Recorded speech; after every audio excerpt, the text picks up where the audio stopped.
Okay, so the final little example we're going to do is that of a pivot table. Now, a pivot table is a useful way of summarizing data.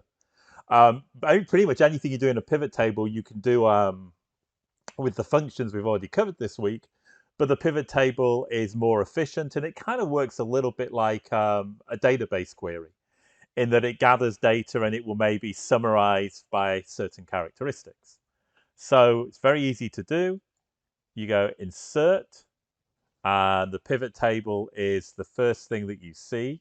But first, let's just select the area of data we want to do with the pivot table. So just click the top left cell, Control Shift, down arrow, right arrow. Let's go back up. Click on the pivot table and insert. Now we could put it in a completely separate worksheet, but we're just going to put it here in the same worksheet for this example. And we get this, what we call the pivot table fields. And this is basically all the information in the table, the columns are available in this box here.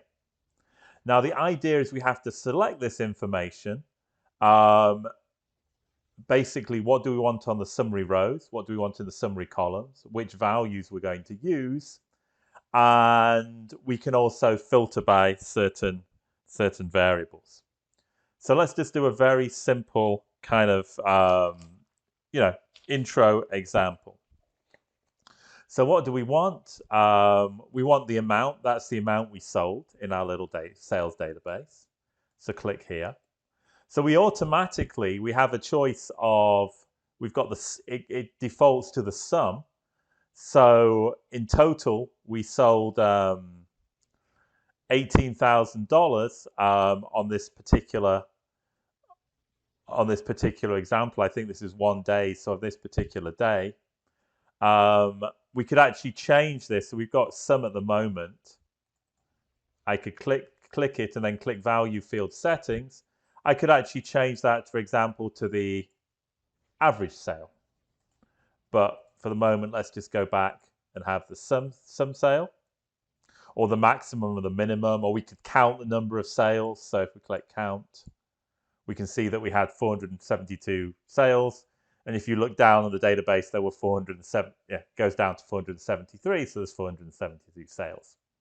Okay, so let's just kind of get back to sum. Now we're going to summarize on the rows. We want to know what are our sales via the region. And voila, we actually get all the sales via the region.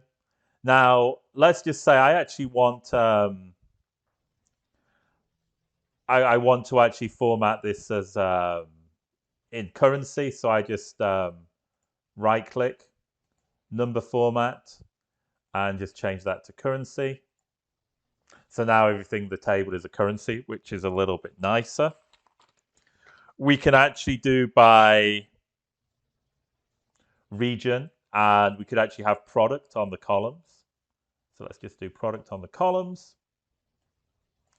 And we can see here that we have, region in the rows, product in the columns. So we could actually say we sold $3,364 of books in the Eastern region. We could say here that the total in the Eastern region was 4,170. And the total amount of books is 14,000. The idea in the table is everything should add up to the row total across the columns. Then you also have the column total, and then you have the grand total, which is the total of the columns or the total of all the rows. We could also do this a little bit differently. We could put both the region and the product on the rows. And you can see here that we actually now got the summary for the region, but we could also drill down a different level. So this is kind of done hierarchically. And we could actually do the same in the columns. We could have region and then region and product. But let's kind of go back to what we did before. Let's just say we're looking at kind of, we only want the payments that were by credit card. Now, what we're going to do here is we're going to use a filter. Now, a filter, if we have a variable, we can actually filter everything on that variable. It's kind of what it seems. So here, we have basically two types of ways of paying it, credit and PayPal. We only want the credit, so we go from all and we click credit. And now we have the payments via the credit. As I said, we could play around a little bit with the sales. We could have maybe the account of the amount. Oh, then we wouldn't actually want it formatted by numbers. So let's just do number. We could have the account of the amount. But let's tell you what, let's go back to the sum. Of course, now we're going to have to change back to currency. So we've got the sum, but we could also format it in a different way. So let's just do value field settings. It's currently on the sum. The summarized values by is the type of aggregation we use, but we could also show values by, at the moment we just have it in raw dollars, but we could also show it as a percentage of the grand total. So we can see of our sales, 20% were books in the East, 5% were DVDs in the East. Everything here is percentage. Now let's just get rid of our payment filter. There's another way of actually doing that. If you look at now at your top, you'll have two new kind of tabs here for your pivot table. You've got your design, so we can actually pick how it looks. So you can kind of control the appearance.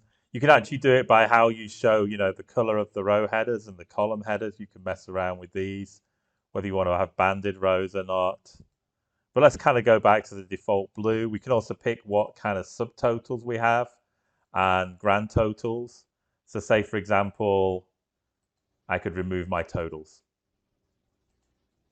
And I'll put them back on. There's also, we don't have any subtotals on this. We'd only have subtotals, for example, if I had both, for example, regions and books here, then I could play around with subtotals and add some subtotals for the groups. But let's just, just play around a little bit with that yourself. Okay, but there's also an analyze, and what we're going to do is we're going to insert something called a slicer. And it's going to work very similar to the actual filter. So I'm going to insert a slicer for payment, and I'm clicking OK. And you can see here payment, both are blue, so they're both selected. But if I unselect, I can then just pick credit, or I could pick PayPal. Or if I press Shift and click one, I can kind of click both of them. So I can go between credit and I can go between PayPal, or press Shift and I can kind of get both of them on together. So again, just play around with that. But this is kind of quite nice when you want some functionality. We've got a user who doesn't necessarily want to do much complex with the spreadsheet. But say, for example, you could use a few different slices to allow people to explore the data a little bit more.